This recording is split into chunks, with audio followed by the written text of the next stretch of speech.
Hey everybody, welcome to episode 68 of FoundersGyan and thanks for tuning in. This week we have Sumukha Rao, the founder and CEO of TA3 Solutions, a software testing company that is TA3S.com. And who better than him to talk to about the future of the software test market.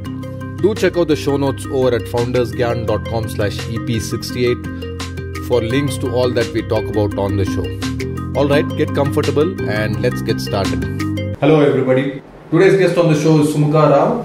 He is the founder and CEO of TA3S Solutions Private Limited. You can check out his website at TA3S.com. And today we are going to talk about the future of the software test market. Sumukha is an expert in the field of testing. So Sumukha, why don't you just quickly introduce yourself? I'm very curious to know about the name of your company, also what TA3S exactly means.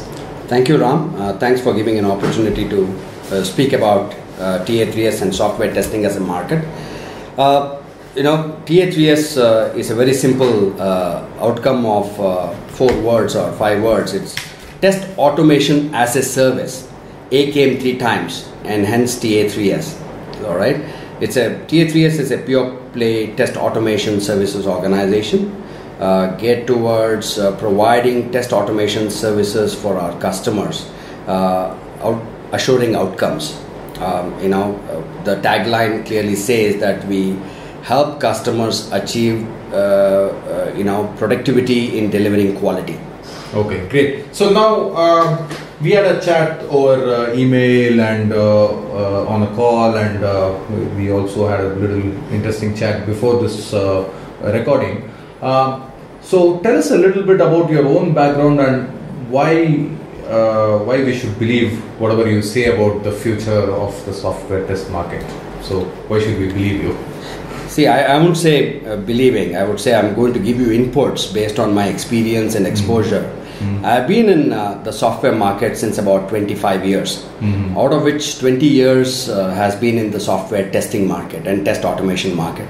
So I've never deviated away from my focus area of testing and test automation.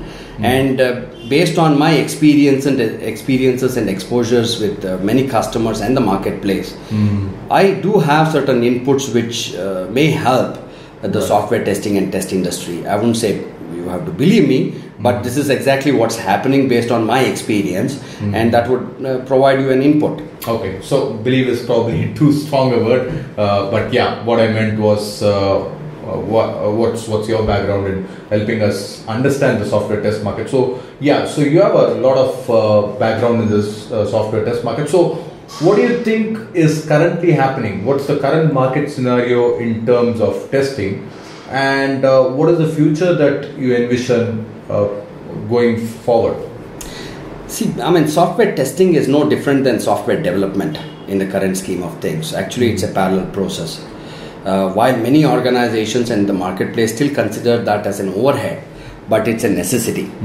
So software testing, it's not new. It started when software development started, and in 1990s when developers actually were testing their own set of code. Used to call that unit testing, and you could test your own code and deploy it. But over a period of time, they wanted to have independent view of testing other than the developers, because they may have certain, I would say about their own code which they have done and code quality. So the third-party testing started happening. Right. Even today, a lot of people do use the method of manual testing, but it started evolving to automated testing in early 2000, when people said that mundane, regressive jobs can actually be automated, and hence test automation started happening. While people still say that they are actually automating, very less organizations achieve the success of getting an ROI on test automation because of the method and the way they actually do testing and test automation. So market actually is evolved from manual testing to today accepting to a little extent on test automation, and tomorrow probably a necessity before they even embark on their product journey, and day after tomorrow to be enabled to automate and test on the fly. rather than depending on human resource only. It's a necessity. So I just want to interrupt you there. When you say that currently automation testing is just accepted and not really being used, are you talking specifically about India or it's a global trend? What's your take on that? It's a global trend. A lot of organizations still maintain a huge amount of resource pool in manual testing, and a very less amount of resources in automation testing. Now, the main so what's the main challenge in this automation testing? Is it that the people are not able to convert the manual test into automated scripts, or they're still heavily dependent on the testers to feed in the manual test scenarios? What's the biggest challenge? Why are people hesitant to move right now to a more automated kind of testing? You'll be surprised to understand why even manual testing came into picture. Many of the people who were not engineers and who were not skilled in software development cycle wanted to come into software industry, and hence the only easy way to come into software industry was manual testing, because it was Excel, yes or no. Just follow the steps and follow what you're seeing on the screen, and you will be able to replicate any kind of issues which you face, and we call that defects, right? So you can't evolve a manual tester into automation tester. Today a developer can be an automation tester, but very rarely people understand the value of an automation tester, and the perceived value of a person is also far lesser. Number one. Number two, you cannot just turn a manual testing into automation testing. The reason is that automation testing also has got various factors which we need to look at. Some of them being feasibility, from a technology perspective, from a cost perspective, priority and severity of a core product, and so on and so forth. Many less organizations understand the concept of test automation. They have embarked on the test automation journey using the same old legacy manual testing methods, and hence they spend a lot of time and effort trying to build an automation test suite, but they find out that there is no outcome, and then they let go of it because they don't get the ROI, and maintenance of test automation becomes much humongous than the manual test. So I would say it's lack of experience in test automation market space, which customers are not aware, and they don't embark on the test automation journey very easily. But of late I have seen customers coming back, looking at demo POCs, looking at maintainability and so on, and embarking on that journey, and more so in the small and medium sector rather than in the enterprise.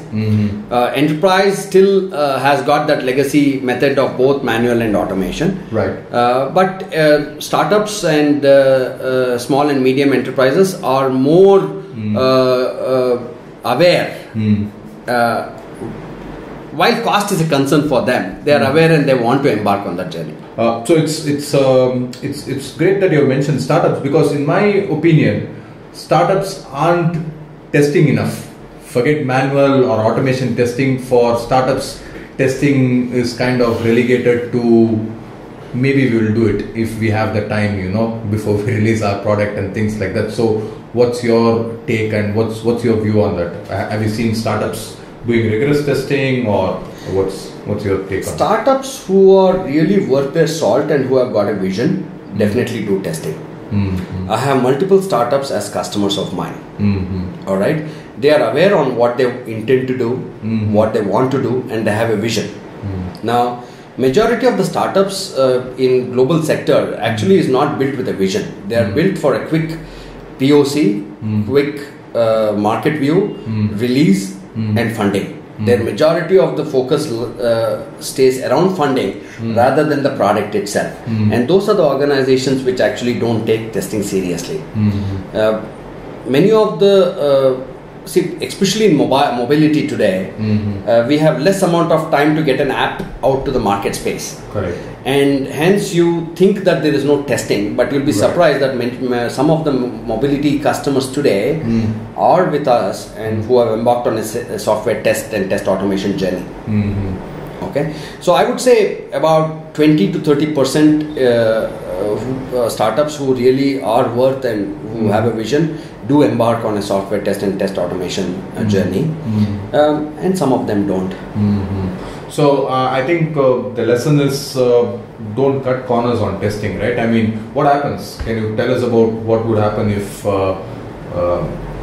there are a lot of startups listening out there? I'm sure they can identify with this. They just build a product and release it and let the bugs come. We'll fix it. So what happens if startups follow that kind of an approach? There are multiple ways to look at it. One is the branding, perception, and view which you create, perspective which you create with your end user. If you're a startup and if you're building an application, a defective application actually takes away customers or takes customers away from your product. They stop using that product, right? Because there are multiple alternative products today which can be just downloaded. The apps are easy to download on mobility, right? So if you cut corners and if somebody finds a defect over there and he's unable to log in, simple defect is unable to log in into a chat thing quite frequently, and there is some other chat provider who is actually providing you better service, they will simply shift. Right. The quality of the call which you are having on WhatsApp, including the network, as against say Facebook video call, and if you are using less amount of bandwidth and better quality, they will shift to a better quality player. I won't say who, but definitely they will shift. And today people are not used to waiting. All right, these are simple things for startups with small applications. Let's look at say banks. Banks have got both internet banking and mobile banking, and if I'm unable to log in at any point of time, and if I'm unable to easily do transactions online, I'll move to a different bank today. Earlier it was not that case. Correct. Right? You used to put money where you felt it was safe. Today you are putting money where you think it's convenient. Correct? Right. Let's look at glitch and say since the BSE a month back, a software actually crashed the entire share market, and for next 4 hours the systems were unavailable, and the loss to the entire trading industry was humongous for the 4 hours because these are peak time. Let's look at the largest e-commerce vendor today in India. First billion rupee sale which was announced over there, and people were unable to log into their systems. You just see the amount of negative market it created for them. They lost 20% of the market share in the next 2 days, which they again spent a lot of money to build it back up. Right? These are all impacts of code quality, be it functional, be it performance related, be it any related. So code quality and quality of products which you deliver to the market today defines who you are, how clean you are, and defines your vision to the market. And a quick and easy say software development without testing would cost any company. I completely agree with you on what you say, because I as a customer, when I download an app and I use it, and if it doesn't work, I'm never going to go and submit a bug report or nothing. I'm just simply going to uninstall and choose the next one on the list. Why should I spend my time and energy submitting a bug unless the product is so niche that there's no other competition, which I don't believe is there at all. I think every product has competition, maybe different scales, but yeah, I completely agree with what you're saying. Now let's get back on the topic, and before we move on to the next question, I just want to just check with you on your own daily routine. Do you have a daily routine that you follow, and would you recommend something for our listeners for succeeding in their own lives and business? Is there a daily routine that you follow? See, one of my passion is photography. One of the main thing which takes a toll on an entrepreneur is his sheer focus sometimes actually kills his entire interest. The reason is that you're so engrossed and you don't have anything else to do, and eventually you take so much of tension and pressure into your mind that you stop thinking right in the right direction per se. So one of the things which I would say is that as soon as I get up in the morning, I do look at my photography database to see if there's something interesting which I've clicked in the past and what I do. Okay. Number two is every day before I go to sleep, I know what activities I have to do tomorrow because my time is planned. One of the major thing which you need to look as an entrepreneur or as any person is time management. Balancing your time between a startup as well as your family or any other aspects. So I have a very, very clear calendar which I maintain. All my people have access to my calendar. They fix up my time and book my time, and I know my next day's activity online before I even embark on my day's journey. In the morning, I look at my calendar. I prepare myself. Like today morning, when I got up, I said first thing I need to look at is Ram's list for agenda for our discussion today. And I normally am well prepared to get into any kind of meetings or calls before I even embark on the journey. Other thing which I do is I do a lot of learning a lot. I'm a hands-on tester myself. Okay. All right. That's great. Okay. One of the things which I believed in from my day one is that you can't preach a customer what you're selling until and unless you know what you're actually selling. Because why should customers believe you? Why should people believe you? If you can't do yourself, and if you are just a marketing mouth to your company, you are no more just a marketing person. You are not in any position to sell your product. So I spend good amount of time in research and development on seeing how I can enhance my own skill and also look at what I should do for tomorrow and not only for today. Building new products, building new algorithms for our testing tools and technologies which we may start using. So time management, learning, innovation, looking at what you can do in your free time is also very important. And spreading your time to manage, your troublesome customers or troublesome activities to non-troublesome activities is also important. So you need to distribute it evenly so that your mind is taken away from problem and brought back into innovation. Okay, great. Thanks for sharing that. And I just have a quick question on what you said about what you do daily. So you say that you keep learning and researching on testing. So can you also tell us, are there any specific websites you go to, any specific books you read, any specific resources that you actually use to enhance your own skills when it comes to testing? Sure. My actually day is about 16 hours, 16 to 18 hours, right? Out of which about 2 to 3 hours is spent on learning. Now, what I do is majority of my learning is based on day-to-day experiences with customers. I learn with my customers. I'm a hands-on guy with my customers. My way of looking at it is that I spend approximately an hour with every customer of TA3S in a week. So the same customer I visit again in the next week at a given point of time. What I do is learn on the job based on their different diverse technology stacks and their pain points. That's number one. Number two is I do learn from some of the blogs which is written by industry experts on different aspects than testing, because I don't say I'm a guru, but I say that I'm continually learning, because we know that there is always a gap between what we are doing today and what needs to be done tomorrow. I learn about how we can address that gap. So I refer to a lot of blogs and a lot of sites around that. Could you name a few if you know offhand? Otherwise, we can link it up. Sticky Minds for problematic tools and technology space. I look at tools vendors. I look at Gartner and IDC reports quite frequently in order to see what they are moving towards. While I don't say that everything is true to a very large extent, but definitely I say some of the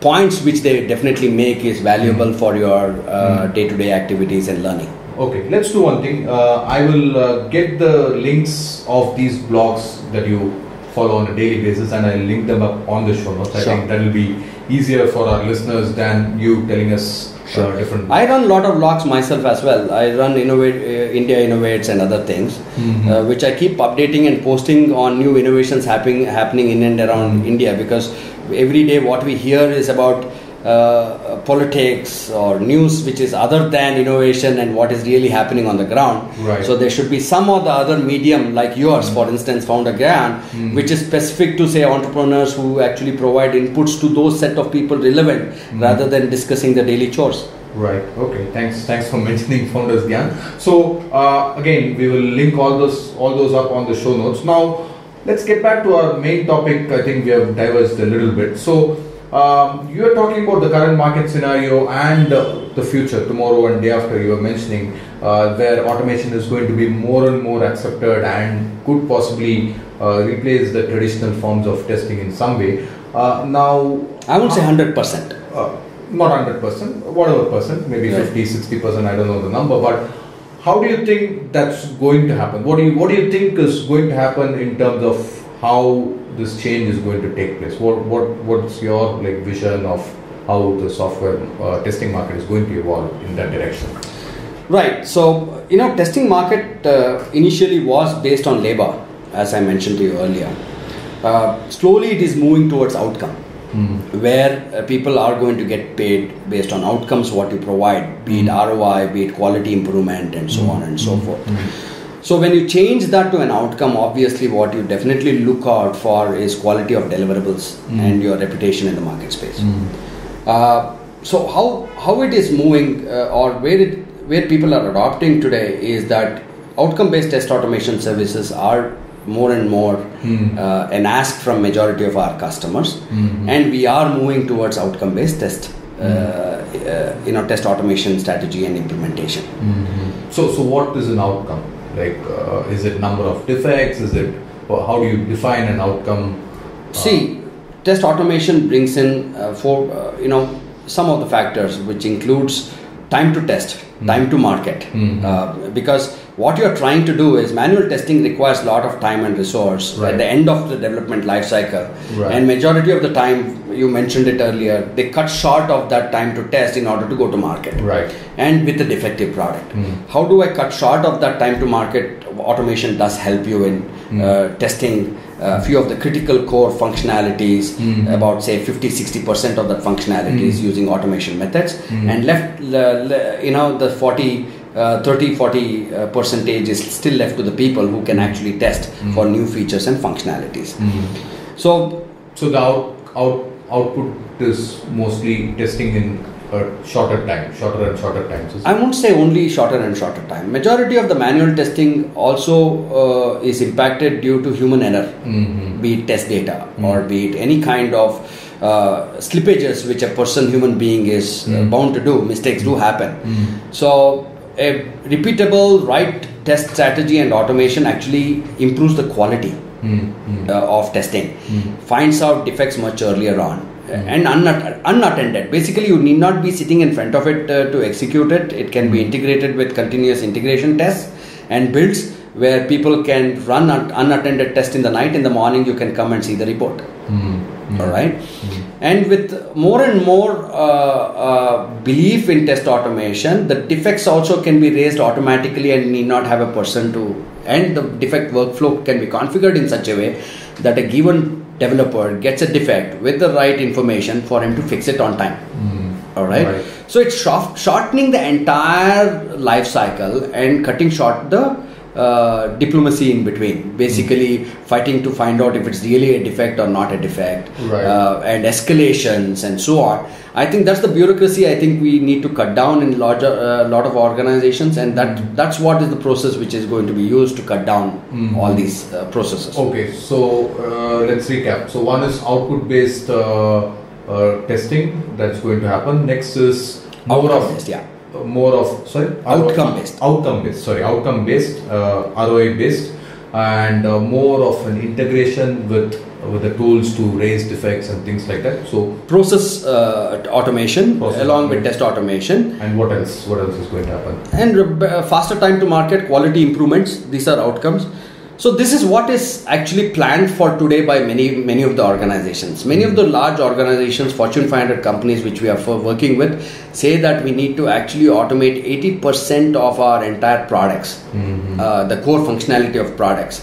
Of course, upgrades and updates keep happening by 2020. They want to automate by 80% by 2020, which is definitely a possibility if you have the right test strategy in mind. So you are actually cutting down on your time to market and improving quality, and 80% of that is going to be automated. Now 20% of new features and functionalities, definitely going forward, if even today, tomorrow, you will still need that domain experience, expertise, and manual testers to actually look at it very, very closely. That's today. What's tomorrow? I think with the three things which we discussed before we even embarked on this call was, I think, overall globally, the three parameters which actually defines any kind of outcomes of a project is skill, cost, and outcome. So I keep saying this. I say least skilled people demand the most amount of money, assuring no outcomes. Right? Now, how do I mitigate that risk? That mitigation of risk is what actually is driving our products and services strategy, which is based on cognitive learning and artificial intelligence. We are building at TA3S our own tools using CL and AI, which can actually help us automatically automate test automation up to about 50%, which will reduce our dependencies on less skilled people, providing us a better cost, hang on cost and outcomes. So that is what is driving our product strategy, and this is going to be the future test strategy as well in the market space for many companies, for all companies. So I think moving towards AI, CL and on cloud is going to remove dependency on skill infrastructure and reduce cost while still maintaining higher quality products. If you like this show, do follow us on Facebook and Twitter. The link is www.facebook.com/FoundersGyan and twitter.com/FoundersGyan. Both these provide you daily tips and articles as well as resources to help and inspire your startup. There are multiple tips per day. Some examples of these tips would be articles on the latest startups, growth hacking tips, how do you build team for startups, how to get funding, etc. So don't forget facebook.com/FoundersGyan and twitter.com/FoundersGyan. Okay, great. So now what should both employees and employers do in terms of staying relevant and not being left behind in this race, right? I mean, I think that's a point that we need to address, that if I'm an employee or I'm an employer, what should be my strategy? How should I make sure that I'm staying relevant on this? From a technology perspective, I think the onus is on both. The employer should actually give a free hand and an opportunity for people to innovate, to think out of the box, to give them a free hand.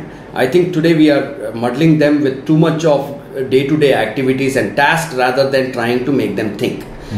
We have a different culture at TA3S which enables people to use their free time, and all the employees are part of our product strategy. We don't have a different product team which actually does that. So they feel engaged, they understand net new things happening, and some of the algorithms is actually built by our own existing people rather than trying to bring it from outside, because we understand the software industry better. Number two is from an employee side, he should have the willingness to learn. I think what we have is we have built in a complacency with the set of people that a job is going to stay relevant irrespective of where they stand. I think they should definitely have that scare thing saying that if they are not relevant, the jobs will definitely be taken over by machines. Sorry to say, but that's the truth going forward. And that's what is happening in the process industry. That's happened in the automobile industry in Detroit, went through that.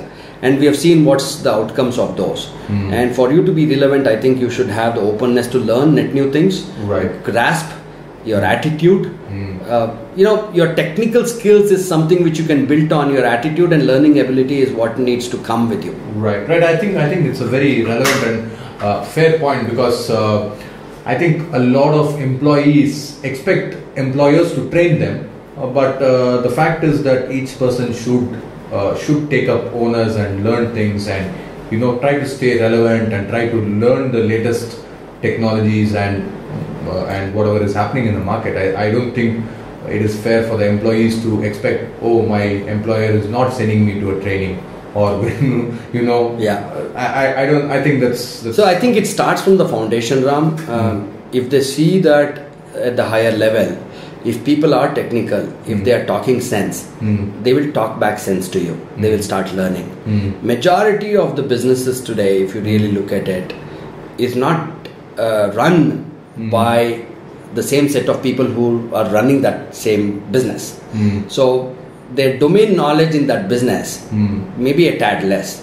So they take it for granted. So they see me, for instance, 2 to 3 hours of learning. And when they have a question, I have a response. I don't say I come back to you. Even to a customer, even to my employee. So they see that happening, and that is what is building that attitude of learning and ability to learn. I tell them spend at least 2 hours on a daily basis on learning net new thing. It may not be even only testing.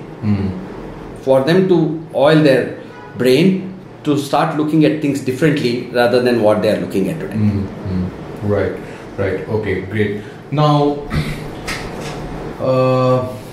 we just have a few more questions, but what is the best advice that you have ever heard, and something that you try to follow in your own life, business? See, look, Ram, I come from a middle class family, a family which was government employees. My father and mother were government employees. Never had any entrepreneurs as a part of my family. And never, the ecosystem today and yesterday didn't encourage entrepreneurs. Anybody embarking on that journey is still a taboo. If you really look at it, you enter at your own risk. Right. So whatever I have learned is out of my, I would say, out of my experiences. Very rarely I have heard any person coming to me and telling me about certain advisors which I may not be aware of. But having said that, quite a few of the people have come back to me and said, you know what, I think forget about what people say. Focus on what you are good at, what you are passionate about, and do what you like. Then you will love what you are doing rather than getting bored and exiting. Right? And that is how I have, that's how it is actually framed around my mind. Testing is my passion. I'm a hands-on guy, and I'm passionate about it, and I love it. Now, even a small failure will not dissuade me away from continuing what I'm doing because I'm passionate about it. And I think that's a very, very important thing. Do what you're passionate about. Not only money is not what you're passionate about. Money is an outcome of activities what you do. Money is not everything. So you will get what you want if you do passionately and do it with a vision. Okay, great advice. And when you were talking about this, I got reminded of this quote that I very recently read. I forgot by who it is. It talks about the happiest man or the happiest person is the one who gets up in the morning and does what he wants before going to bed. I think that's kind of defines the happiest person. Like it's not a matter of how much money you have or what is the specific job title you have and things like that. It's, are you doing things the full day that you want to do? Basically, I think that's that was a quote that. I am following that quote, Ram. I'll be very frank with you. Working for a lot of large multinationals, I have headed companies like CompuWare and Micro Focus in India, which are large multinationals. Money was abundantly available, be it for funding my own business or be it not my own business. I mean my own life. But when you start up, you don't realize that we are a debt-free, non-funded company. We are not funded. We are funded by our own growth. So one of the things which impacts as a CEO or the director of the organization is your pay package. You are used to certain lifestyle, right? And you are brought down from a lifestyle perspective. But you'll continue to do if you're passionate about it. Now, I know money is at the end of the tunnel, but a lot of people don't understand that concept that what you do is what should earn rather than you demand. True. That goes back to our previous discussion, right? Because there are so many people who don't give a damn about software or don't care about software. They are sitting and working as programmers or whatever, testers or anything. I mean, they are in it purely for the money. They don't care about computers. If given a chance, they might want to do some other things. So I think that's a very sad reality of the day. But I think automation is going to actually help us, help them get their focus better. I'll tell you why. When we developed this industry in 1990s with the intent of labor arbitrage and cost arbitrage, we took every and any engineers as a part of the software industry. Now what we did was we closed down a lot of more automobile ancillary units, farming, agriculture, irrigation management, civil engineering. I think if they go back to their roots, our life will be far better because they love certain things. Right. Let them do what they love rather than trying to push them into earning money only. Right. And I believe like one of the predictions of the future is that once things are more automated, I think people can go back and really do what they are passionate about. Right. I think that's a prediction that many experts are doing. So I'm glad to hear your thoughts fall in alignment to that. Now we just have a couple of final questions. So what do you think is the what would you say are the biggest tips or pitfalls for startups when it comes to testing? And tied into that is what would be the action item for startups to take regarding to testing? One of the key inputs I would, not just because I'm running TA3S, we will continue to run, we'll continue to grow. But having said that, one of the important things which I would like to tell any startups is don't avoid testing in any form. Because your software which you are developing or the product which you are developing is your face or is the face of your company to your customers. The day when they find certain things not working properly, it will immediately impact on your branding and your business. That's the simple first rule. Second thing is that don't cut corners when it comes to quality. It's your quality of life. One of the greatest thing is that what you present to your customers should be clean.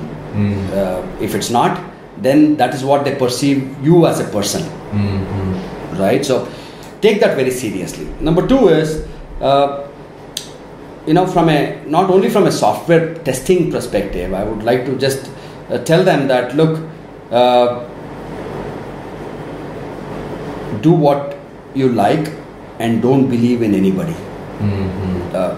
Because based on my experiences, there are multiple organizations and multiple people who come to you and tell you that I'll give you your advice, I will do this for you, I will help you grow based on my experiences and other things. It's your experience which counts. It's your passion which is driving that business. Believe in yourself. Great advice, Sumukha. Thank you so much for that. Are there any specific books that you can recommend? It needn't be testing. It could be just general startups or general business books. Do you like reading? Do you have any? I do read, but nowadays the reliance on reading a book has come down to reliance to reading more of blogs and other things like Sticky Minds or the QA forums which is being run. But having said that, from a day-to-day life perspective, I do read Robin Sharma to a large extent, where I take few of the inputs which he provides, and it actually relates to certain, the startups of today and inputs what he gives. Chetan Bhagat from a life perspective also gives you different perspectives. So these are few Indian authors whom I read to a certain extent, and multiple other business books which I can actually give you references to. Later on. Please. We'll take that offline and sure. We'll link that up on the show notes. And before we move on to the final question, what's the best way to get in touch with you? There are a lot of entrepreneurs and would-be entrepreneurs listening on the show. Obviously, they can go to TA3S.com to contact you officially. I believe can I give you your email? Yeah, definitely. Yeah. Ram, thanks for asking this question. When I started my first organization, this is my second organization as a founder, right? I've been running it from past 3 years. When I started the organization, a lot of people came in with an intent of getting something out of the business which I'm doing in. Never came with the intent of really helping, right? Today I'm very happy. I don't call myself a thought leader. I don't call myself a industry expert. I just say to the set of people who come to me saying that I will definitely share you with my experiences, and if it relates to your line of thought and business, probably you can make use of my learning and not as a thought leader or not as an advisor, right? So today I'm fortunate to have about 12 companies coming to me and taking inputs on a month-on-month basis, and it's free of cost for them. I keep telling them I don't need anything from you. You feel free. If it helps you, very well and good. If it does not, move on, right?